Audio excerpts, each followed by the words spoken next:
السلام علیکم ساتھیوں، کیا حال ہے آپ کا؟ امید ہے آپ سب خیریت سے ہوں گے۔ گرمی اپنے زوروں پہ ہے، یوں لگتا ہے جیسے سورج نے بالکل زمین کے قریب آ کر ہمیں ہیلو ہائی کرنا شروع کر دی ہے۔ بہرحال جون جولائی کا مہینہ ہے، گرمی تو ہوگی ہی۔ آپ مجھے یہ بتائیے کہ کہانی آپ کو کیسی لگ رہی ہے؟ ارزم، میرا، آبگینے، مہرماں، نیہا، ان سب کے بارے میں آپ کی کیا رائے ہے؟ یقیناً اچھی ہی ہوگی۔ اور ویسے اس کہانی میں دیکھا جائے تو فی الحال جو میرا خود کا پسندیدہ کردار ہے وہ ایس پی میرام کمال ہی کا ہے۔ مجھے ویسے بھی ذاتی طور پر پولیس والے بہت اچھے لگتے ہیں۔ اب آگے دیکھیے یہ میرام صاحب اپنی اچھائی بنانے میں کس حد تک کامیاب ہوتے ہیں۔ چلیں اب آپ کا زیادہ وقت نہیں لیتی، ہاں لیکن جانے سے پہلے اگر آپ نے ہمارا چینل سبسکرائب نہیں کیا تو جلدی سے سبسکرائب کیجئے۔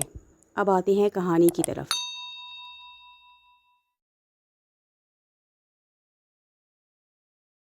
مہرماں سیدھی اس شخص کے خوشبو بکھیرتے سینے سے جا ٹکرائی تھی۔ اس کے منہ سے برآمد ہوتی ہلکی سی چیخ پورے آفس کو اپنی جانب متوجہ کر دی۔ سب نے حیرت اور زیادتی سے آنکھیں پھاڑے اپنے باس کی باہوں میں سمائی لڑکی کو دیکھا۔ ارزم کی ایک سخت نگاہ ڈالنے پر سب واپس اپنے اپنے کام میں مصروف ہو گئے تھے۔ Are you okay? گھمبیر سرگوشی پر مہرماں جھٹکے سے اس سے دور ہوئی تھی۔ جی شکریہ۔ مہرماں نے نظریں اٹھا کر سامنے کھڑے شخص کو دیکھتے نگاہیں واپس گھما لی تھیں۔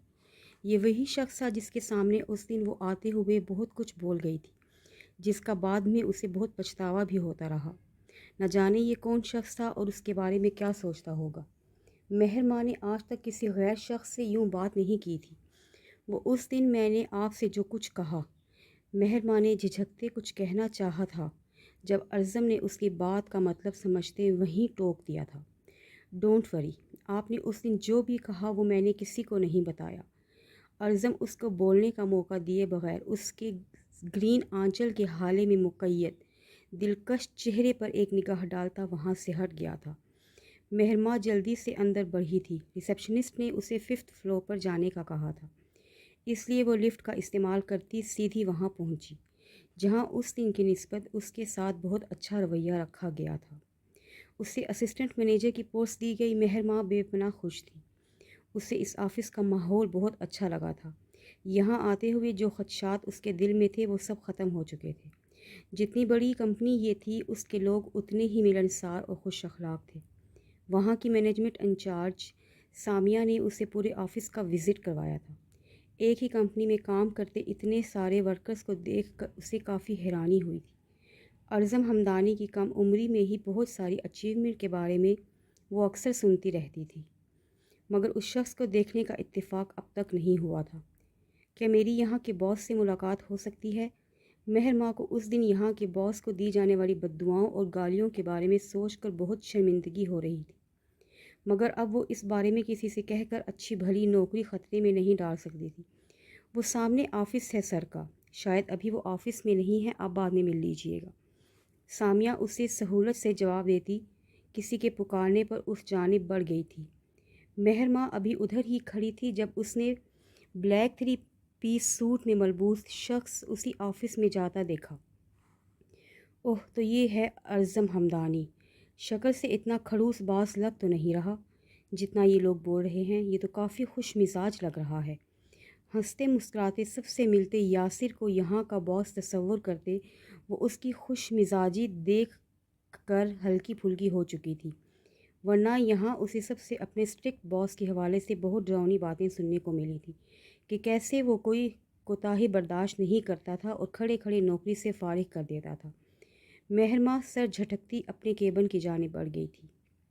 ویل ڈن ایس پی صاحب، آپ نے ہماری بیٹی کی جان بچا کر ہم پر بہت بڑا احسان کیا ہے، جس کا بدلہ شاید ہم کبھی نہ اتار سکیں، کیونکہ ہماری بیٹی ہمارے لیے بہت قیمتی ہے، مگر آپ کے ہم ہمیشہ احسان مند رہیں گے۔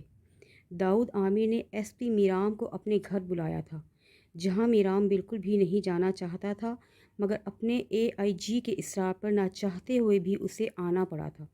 سر، میں نے آپ پر کوئی احسان نہیں کیا، میں نے صرف اپنی ڈیوٹی سر انجام دی ہے اور آگے بھی ایسے ہی دیتا رہوں گا۔ مجھے اپنے پیشے سے کھلواڑ کرنے والے ضمیر فروش لوگوں سے سخت نفرت ہے۔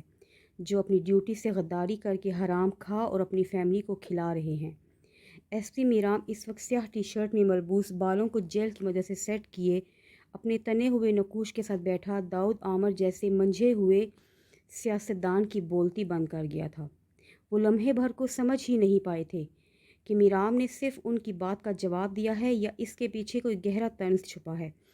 اس سے پہلے کہ وہ کچھ بولتے، جب آپ گینے کی چہکتی آواز ڈرائنگ روم کے دروازے سے اندر گونجی تھی۔ میرام اس رخ پر بیٹھا تھا کہ اندر داخل ہونے والے کی نگاہ اس پر نہیں پڑ سکتی تھی۔ آپ گینے بھی اندر داخل ہوتی اس کی موجودگی سے بالکل انجان ہی رہی تھی۔ وہ ہمیشہ پینٹ شرٹ اور انتہائی سٹائلش کپڑے ہی زیب تن کرتی تھی۔ اس وقت بھی اس نے پنک کلر کا ڈھیلا ڈھالا ٹراؤزر شرٹ پہن رکھا تھا۔ شولڈر سے تھوڑے سے نیچے آتے بال اس کے چہرے کے گرد ہر وقت ایک ہالہ بنائے رکھتے تھے اور بے حد گلابی رنگت اس کی نزاکت کا پتہ دیتی تھی۔ وہ مومی حسن اور دلکشی کا پیکر نظر انداز کیے جانے کے قابل بالکل بھی نہیں تھی۔ اسے نظر انداز کرنے کا ہنر صرف ایس پی میرام کمال ہی کو آتا تھا۔ بابا، اس طرح تو گھر بیٹھ کر میں بہت بور ہو جاؤں گی، پلیز اس کا کوئی حل نکالیں۔ میں یوں گھر میں قید ہو کر نہیں بیٹھ سکتی۔ آپ گینے اس کی موجودگی سے انجان اپنے بابا کے سینے پر سر رکھ کر فرمائش کرتی کوئی چھوٹی سی بچی لگی تھی۔ میرام نے فوراً اس کی جانب سے نگاہیں پھیر لیں۔ اس ایک حادثے نے ان باپ بیٹی کے درمیان کی غلط فہمیاں اور دوریاں کافی حد تک کم کر دی تھیں۔ جی میری جان، اسی مسئلے کا حل نکالنے کے لیے ایس پی صاحب کو یہاں بلوایا ہے۔ داؤد صاحب کی بات پر آپ گینے جلدی سے سیدھی ہوئی تھی۔ اس نے جھٹکے سے سر گھما کر سامنے بیٹھے میرام کو دیکھا تھا، جو شاید اس کے حلیے کی وجہ سے اس کی جانب دیکھنے سے بھی اجتناب برت رہا تھا۔ آپ گینے کو سمجھنے میں چند سیکنڈ لگے۔ اسے شدید قسم کی شرمندگی نے آن گھیرا تھا۔ سر، آپ کو جب بھی میری اور میری ٹیم کی خدمات چاہیے ہوں، آپ ہمیں فون کر کے آگاہ کر سکتے ہیں، ہم پہنچ جائیں گے۔ میرام مزید یہاں بیٹھ کر ان باپ بیٹی کے لاڈ نہیں دیکھ سکتا تھا، اس لیے جلدی سے اٹھ کھڑا ہوا۔ ایس پی صاحب، آپ تھوڑی دیر رک جائیں اور ہمیں بھی اپنی خدمت کرنے کا موقع دیں۔ داؤد صاحب سمجھ چکے تھے کہ یہ ایس پی ان کی دولت کے بوجھ کے نیچے جھک کر ان کی پیروی کرنے والا بالکل بھی نہیں تھا، بلکہ اپنی ڈیوٹی کے حوالے سے بہت ایماندار اور نڈر تھا۔ انہیں اپنی بیٹی کی حفاظت کے لیے ایسے ہی کسی آفیسر کی ضرورت تھی جو کسی کے آگے بھی بکے گا نہیں۔ اس لیے میرام کا لب و لہجہ بہت ناگوار گزرنے کے باوجود وہ آبگینے کی خاطر برداشت کر گئے تھے۔ سر، ہمارا کام خدمت کرنا ہے، کروانا نہیں۔ آپ کی پیشکش کا بہت بہت شکریہ، خدا حافظ۔ میرام آپ گینے پر ایک بھی نگاہ غلط ڈالے بغیر وہاں سے نکل گیا تھا۔ کافی اکڑ ہے اس ایس پی میں۔ داؤد عامر کو اس کا اس طرح جانا اپنی انسلٹ لگا تھا۔ ہونی بھی چاہیے بابا، اپنے بلبوتے پر یہ پوسٹ حاصل کی ہے۔ آپ گینے کو میرام کا ہر انداز اپنے دل میں اترتا محسوس ہونے لگا تھا۔ اس نے آج تک اپنے ارد گرد رہنے والے ہر شخص کو ایٹیٹیوڈ دکھایا تھا، مگر میرام کمال سے ملنے کے بعد وہ اپنا ایٹیٹیوڈ دکھانا تو بھول ہی گئی تھی۔ اتنا نخرہ تو جچتا ہے ایس پی صاحب پہ۔ آپ گینے داؤد کو ہتھکڑیاں لگانے والا بھلا کوئی عام انسان ہو بھی کیسے سکتا ہے؟ میں جانتی ہوں بہت بری لگتی ہوں تمہیں، مگر اب آگے تمہیں زچ کر کے بہت مزہ آنے والا ہے مسٹر اکڑو۔ تمہاری ساری اکڑ نکال نہ دی تو میرا نام بھی آپ گینے داؤد نہیں۔ آپ گینے ٹیرس پر آ کر کھڑی ہوتی اسے وہاں سے جاتا دیکھنے لگی تھی۔ ہر ملاقات کے ساتھ اسے ایس پی میرام کی پیشانی کے بلوں میں اضافہ ہوتا محسوس ہوا تھا۔ سورج پوری طرح ڈھل چکا تھا، شام کے سائے چاروں اور اپنے پر پھیلا چکے تھے۔ آسمان پر تاریکی پھیلنے کے ساتھ ساتھ تھکے ہارے پرندے بھی اپنے گھونسلوں میں واپس لوٹتے دکھائی دے رہے تھے، جن کے ساتھ ہی پارک میں لگے گھنے درختوں پر بیٹھے پرندوں کا شور خاموش فضا میں پھیلی بے چینی کو مزید بڑھا رہا تھا۔ انہی درختوں میں سے ایک درخت کے نیچے بیٹھی وہ گمسم سی لڑکی اپنے آپ سے انجان اور لاپرواہ ہلکی ہلکی سسکیاں بھرتی آس پاس سے گزرتے لوگوں کی نگاہوں کا مرکز تھی۔ اس کی آنکھوں سے آنسوؤں کا سیلاب رواں تھا، جس کا شاید اسے احساس نہیں تھا۔ اس کی بھیگی دھندلائی نگاہیں اپنی خالی گلابی شفاف ہتھیلی کی لکیروں پر ٹکی ہوئی تھیں، جو آج اس کے دل کی طرح بہت زیادہ اداس نظر آ رہی تھیں۔ ہر وقت جگمگاتی ہیزل گرین آنکھوں کے دیے بجھے ہوئے تھے، چہرے کی دلکش مسکراہٹ جیسے روٹھ سی گئی تھی۔ کچھ لمحے پہلے ادا کیے گئے دراب کے الفاظ اسے خون کے آنسو رلا رہے تھے۔ تم میرے قابل نہیں ہو، میرے والدین کبھی بھی تم جیسی ناجائز اولاد کو اپنی بہو کے روپ میں تسلیم نہیں کریں گے۔ جو لڑکی خود نہیں جانتی اس کا باپ کون ہے، وہ کس کے گناہ کے بدلے اس دنیا میں لائی گئی، وہ میری محبت کبھی ہو ہی نہیں سکتی۔ جس کے ماں باپ اتنے بد کردار تھے وہ خود کیسے با کردار ہو سکتی ہے۔ آج سے ہماری راہیں جدا ہیں، آئندہ کبھی میرے راستے میں مت آنا، ورنہ تمہارے ماں باپ کا سچ پوری دنیا کے سامنے کھول دوں گا۔ یہ الفاظ ابھی تک اس کے کانوں میں گونجتے اس سے کسی طور چین نہیں لینے دے رہے تھے۔ اس کا دل چاہا تھا دھاڑے مار مار کر روئے۔ کیوں؟ ہر بار کیوں اس کے ساتھ ہی ایسا ہوتا تھا؟ کیوں اس کے ماں باپ کو برا بھلا کہا جاتا تھا؟ کیوں ان کے مرنے کے بعد بھی اس دنیا نے ان کی محبت کو قبول نہیں کیا تھا؟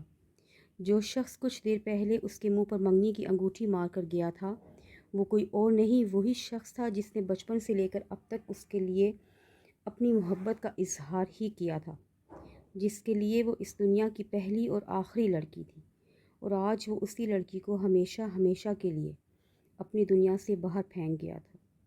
اچانک یہی لڑکی اسے کسی کے گناہوں کی پوٹلی کی صورت بہت بھاری لگنے لگی تھی، جس سے جان چھڑواتا وہ اس مظلوم لڑکی کے دکھوں میں کئی گنا اضافہ کر گیا تھا۔ یہ سب دیکھ اسے محبت لفظ سے شدید نفرت ہو جانی چاہیے تھی، مگر وہ چاہ کر بھی اس دنیا کے سب سے لازوال جذبے سے نفرت نہیں کر پائی تھی، کیونکہ اس کے پاس اپنے ماں باپ کی سچی اور پاکیزہ محبت کی داستان موجود تھی۔ وہ بھلا کیسے محبت کو غلط بول سکتی تھی؟ اپنی ذات کی بکھری کرچیاں سمیٹتے وہ بھاری قدموں سے چلتی وہاں سے نکل گئی تھی۔ آہستہ آہستہ ہر سو پھیلتی سیاہی ہولے ہولے نظروں سے اوجھل ہوتے اس کے نازک بے دم سے وجود کو اپنی لپیٹ میں لے چکی تھی۔ گھر آ کر اس نے دادوں سے بنا کوئی بات کیے طبیعت خرابی کا بہانہ بنا کر خود کو کمرے میں بند کر لیا تھا۔ بیڈ کے ساتھ ٹیک لگا کر کارپٹ پر بیٹھتے اس کی اب تک کی گزری پوری زندگی کسی فلم کی طرح اس کے سامنے چلنے لگی تھی۔ وہ بہت چھوٹی سی تھی جب اس کے والدین کی ڈیتھ ہو گئی تھی، مگر اس عمر میں بھی اس ننھی جان نے خود پر اٹھتی دنیا والوں کی ناگواریت بھری نگاہیں محسوس کی تھیں۔ مہر ماں کے پیرنٹس ایک دوسرے سے بہت محبت کرتے تھے۔ مہر ماں کی ماں جویریہ کا تعلق ایک امیر کبیر جاگیردار گھرانے سے تھا۔ ان کے گھر کا ماحول بہت سخت تھا، بہت مشکل سے انہیں باہر پڑھنے کی اجازت ملتی تھی، جبکہ اس کے بابا سکندر آرمی میں کیپٹن کے عہدے پر فائز ہونے کے ساتھ ساتھ ایک مڈل کلاس فیملی سے تعلق رکھتے تھے۔ جویریہ جانتی تھی کہ اس کے پیرنٹس اس رشتے کے لیے کبھی نہیں مانیں گے، مگر پھر بھی اس نے ان سب کو راضی کرنے کی ایک کوشش ضرور کی تھی، مگر آگے سے ملنے والے سخت ترین ریئیکشن نے انہیں سمجھا دیا تھا کہ ان کی بات کوئی نہیں سنے گا۔ تب انہوں نے اپنے بڑے بھائی سے رابطہ کیا جو دوسرے ملک میں مقیم تھا۔ وہ باقی مردوں کی نسبت کافی براڈ مائنڈڈ تھا۔ اس کے مطابق لڑکیوں کے پاس بھی اپنی پسند کی شادی کرنے کا اتنا ہی حق محفوظ تھا جتنا لڑکوں کے پاس۔ وہ اپنی بہن سے بے پناہ محبت بھی کرتا تھا۔ جب فون پر اسے روتے ہوئے خودکشی کی دھمکی دیتے سنا تو ان کے ہاتھ پیر جیسے پھول گئے تھے۔ اگلے ہی دن پاکستان کی فلائٹ بک کرواتے وہ یہاں آن پہنچے تھے۔ سکندر سے ملنے کے بعد انہیں وہ اپنی بہن کے لیے بالکل پرفیکٹ لگا تھا۔ انہوں نے اپنی ذمہ داری پر بنا کسی کو بتائے ان دونوں کا نکاح کروا دیا۔ وہ اچھے سے جانتے تھے اگر اس بات کی خبر ان کے والد اور باقی بھائیوں تک پڑی تو جویریہ اور سکندر کے ساتھ انہیں بھی جان سے مار دیا جائے گا، اس لیے انہوں نے کچھ عرصہ یہ بات پوشیدہ رکھنا ہی بہتر سمجھا تھا۔ جویریہ کو گمشدگی پر اسے ہر جگہ تلاش کیا گیا، مگر سکندر نے اس کی بھرپور حفاظت کرتے کسی کو اپنی محبت تک نہیں پہنچنے دیا تھا۔ سکندر نے اپنی ماں کے لیے ایک خط میں جویریہ کے حوالے سے سب لکھ رکھا تھا، کیونکہ ایک فوجی ہونے کے ناطے انہیں اپنی زندگی کا کوئی بھروسہ نہیں تھا، اور ان کے ساتھ ہوا بھی کچھ ایسے ہی تھا۔ دنیا والوں کے سامنے جویریہ کو اپنی بیوی متعارف کروانے کی مہلت ہی نہیں ملی تھی۔ انہیں ایک مشن کے دوران اپنے ملک کے لیے لڑتے انہیں شہادت نصیب ہوئی تھی۔ جویریہ کے لیے یہ بہت بڑا صدمہ تھا۔ ان کے میکے والوں نے انہیں اپنانے سے انکار کر دیا تھا۔ ان کے بھائی کا لندن میں ایک بہت برا ایکسیڈنٹ ہوا جس کے بعد وہ کوما میں چلے گئے تھے۔ جویریہ ان سے بھی کوئی مدد نہیں مانگ سکتی تھی۔ سکندر کے خاندان میں بھی کوئی ماننے کو تیار نہیں تھا کہ وہ سکندر کی بیوی اور ان کی کوکھ میں پلنے والا بچہ سکندر کا ہے۔ اس مشکل ترین وقت میں فہمیدہ بیگم نے ان کا ہاتھ تھاما تھا۔ انہیں اپنے بیٹے کا خط مل چکا تھا، جس کو چاہے پوری دنیا جھٹلاتی مگر وہ نہیں جھٹلا سکتی تھی۔ لیکن اپنے محبوب شوہر کی جدائی اور دنیا والوں کے لگائے جانے والے گھٹیا الزاموں نے جویریہ کو بالکل توڑ کر رکھ دیا تھا۔ فہمیدہ بیگم نے اپنی باقی اولادوں کو پیچھے رکھ کر جویریہ کا بہت خیال رکھا۔ مہر ماں کی پیدائش کے وقت وہ ان کی جھولی میں سکندر کی آخری نشانی ڈالتی اس دنیا سے رخصت ہو گئی تھیں۔ اس کے بعد سے فہمیدہ بیگم نے مہر ماں کو بالکل اپنے ہاتھ کا چھالا بنا کر رکھا تھا۔ دنیا والے اس پر ناجائز ہونے کا کہہ کر انگلیاں اٹھاتے رہتے تھے، مگر فہمیدہ بیگم نے اسے کبھی ٹوٹنے نہیں دیا تھا۔ ہمیشہ ہر جگہ اس کی ڈھال بن کر کھڑی رہی تھی، مگر اس کے باقی دھیال والوں نے بھی ابھی تک اسے قبول نہیں کیا تھا۔ فہمیدہ بیگم کے کہنے پر سب بڑوں نے یہ بات اپنے تک ہی رکھی تھی۔ مہر ماں اپنے والدین کی زندگی کے ہر پہلو سے آگاہ تھی، اسے کہیں سے بھی وہ غلط نہیں لگتے تھے۔ انہوں نے اپنی محبت کو رسوا نہیں کیا تھا، بلکہ نکاح کر کے اسے حلال رشتے کا نام دے دیا تھا، لیکن اس کے پاس ان کی جائز محبت کو ثابت کرنے کے لیے کوئی ثبوت موجود نہیں تھا۔ اسی مقام پر آ کر وہ ہار جاتی تھی۔ اپنے پیرنٹس کی زندگی پر اٹھائی جانے والی انگلیاں اس کا دل لہو لہان کر جایا کرتی تھیں۔ آج بھی کچھ ایسا ہی ہوا تھا۔ آج دراب نے اسے مل کر اپنے صوفیہ سے شادی کرنے کے بارے میں بتانے کے ساتھ ساتھ اسے منگنی بھی توڑ دی تھی۔ مہر ماں تو اس رات ہی دراب سے بدظن ہو چکی تھی جب اس نے دراب کو پیسوں کی لالچ میں ایک امیر قبیل لڑکی کے پیچھے لٹو ہوتے دیکھا تھا، مگر وہ کہی سنی باتوں پر یقین نہیں کرتی تھی۔ وہ دراب کے منہ سے سچ سننا چاہتی تھی۔ باقی سب تو پھر بھی قابل قبول تھا، مگر دراب نے اسے منگنی توڑنے کا جو ریزن بتایا تھا اس نے مہر ماں کو اندر تک زخمی کر دیا تھا۔ اس نے کبھی نہیں سوچا تھا کہ اتنے سالوں بعد زندگی کے اس موڑ پر آ کر اسے پھر ایسے الزاموں کا سامنا کرنا پڑے گا۔ وہ پوری رات اس کی روتے ہوئے بسر ہوئی تھی۔ دراب کے منگنی توڑ دینے کا دکھ تو رہا ہی نہیں تھا، اب وہ زندگی بھر اس شخص کی شکل نہیں دیکھنا چاہتی تھی جس نے سنی سنائی باتوں پر یقین کر کے اس کے ماں باپ کو بد کردار کہا تھا۔ اسے خود پر شدید غصہ آ رہا تھا کہ وہ بھلا ایسے انسان کو اپنی محبت کا حقدار کیسے ٹھہرا سکتی تھی جو اس بے لوث جذبے کے قابل ہی نہیں تھا۔ مگر آہستہ آہستہ اس پر واضح ہو رہا تھا کہ یہ محبت تو تھی ہی نہیں۔ اگر محبت ہوتی تو اسے دراب کے دور ہو جانے پر تکلیف ہو رہی ہوتی، یا وہ اسے روکنے کی ایک کوشش تو ضرور کرتی۔ یہ محبت نہیں تھی، ایک انسیت تھی جو دراب کے بچپن سے لے کر اب تک مسلسل کیے جانے والے محبت کے اظہار کے بعد پیدا ہوئی تھی۔ مہر ماں کا دل جیسے ہلکا پھلکا ہوا تھا۔ جو شخص اس کی محبت کے قابل بھی نہیں تھا، اس کے لیے بھلا وہ کیوں آنسو بہاتی۔ اس نے سوچ لیا تھا کہ اب کیسے بھی کر کے اپنے پیرنٹس کی محبت پر لگا یہ داغ ضرور ہٹائے گی، جس کے لیے سب سے پہلے اسے لندن میں مقیم اپنے ماموں کو ڈھونڈنا تھا۔ اسے کچھ بھی کر کے لندن جا کر انہیں ہر حال میں ڈھونڈنا تھا، جن کے پاس اس کے پیرنٹس کا نکاح نامہ تھا۔ یہ کام اب اس کی زندگی کا سب سے بڑا مقصد بن چکا تھا۔ اس کے لیے اب آگے کی زندگی کا راستہ بالکل صاف اور شفاف تھا۔ صبح کے 3 بجے اس کی آنکھ لگی تھی۔ آج اتنے عرصے بعد سوتے وقت اس کے چہرے پر اطمینان بھری مسکراہٹ تھی۔ اس نے کبھی نہیں سوچا تھا کہ دراب سے منگنی ٹوٹنے کے بعد وہ اتنی ریلیکس اور مطمئن ہو سکتی ہے۔ اسے اب دراب کے پیچھے ضائع کیے اپنے گزرے دنوں کا پچھتاوا ہو رہا تھا، جس میں اس نے اس لالچی شخص کے نخرے برداشت کرتے اپنا ہر پل برباد کیا تھا۔ وہ اتنے سکون سے سوئی تھی کہ 7 بجے کے لگائے الارم پر بھی اس کی آنکھ نہیں کھلی تھی۔ اسے آج ہر حال میں 8 بجے آفس پہنچنا تھا۔ 8:30 بجے ایک بہت امپورٹنٹ میٹنگ شروع ہونی تھی، لیکن اس کی نیند اتنی پکی تھی کہ جب تک اس سے کوئی اٹھانے نہ آتا وہ خود سے نہیں اٹھ پاتی تھی۔ 8:45 کے قریب جا کر فہمیدہ بیگم کے زور زور سے دروازہ کھٹکھٹانے پر اسے ہوش آیا تھا۔